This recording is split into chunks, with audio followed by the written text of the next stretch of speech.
سلام دوستان، خوش اومدیم به کانال صندوق اسرار. امروز اومدیم با موضوع ویدیو اورست بلندترین کوه دنیا نیست. بله درست شنیدین، شاید همتون تعجب کنین، ولی امروز توی این ویدیو بهتون ثابت میکنم که اورست بلندترین کوه دنیا نیست. اورست شهرت خود را مدیون عنوان بلندترین کوه دنیا است، اما واقعیت این است که اینطور نیست. بلندترین قله دنیا چیمبورازو است، یک آتشفشان در آکوادو که بخشی از رشته کوههای آند است.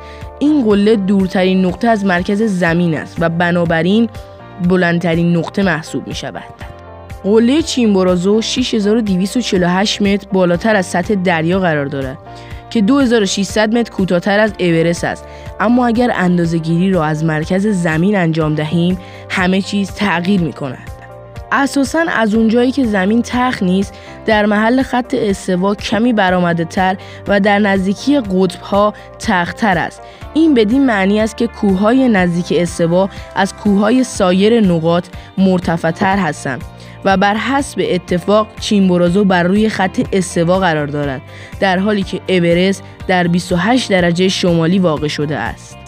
خب چیمبورازو چقدر بلندتر است؟ بنابر گزارش‌ها اورست از مرکز زمین 6382 کیلومتر فاصله دارد، در حالی که چیمبورازو 6384 کیلومتر فاصله دارد.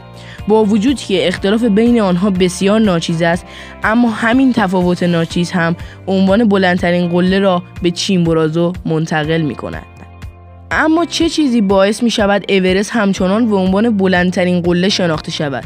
دلیل را باید در دشواری صعود به قله جستجو کرد. کوهنوردان معمولاً به دنبال دشوارترین صعود هستند که در اورست یافت می شود. برای رسیدن به کمپ پایه اورست 10 روز کوهنوردی لازم است و فتح قله 7 هفته طول می کشد. اما فتح قله چیمبورازو در 2 هفته مقدور است. در هر حال هنوز هم اگر محاسبه را از سطح دریا انجام دهیم اورست بلندترین قله محسوب می شود. خب دوستان، ممنون که ویدیو من نگاه کردین. این ویدیو رو لایک کنین، کانال ما رو هم سابسکرایب کنین، اون زنگوله بغلم بزنین که هر موقع ویدیو گذاشتم بفهمید. تا ویدیو بعدی، خدا نگهدار.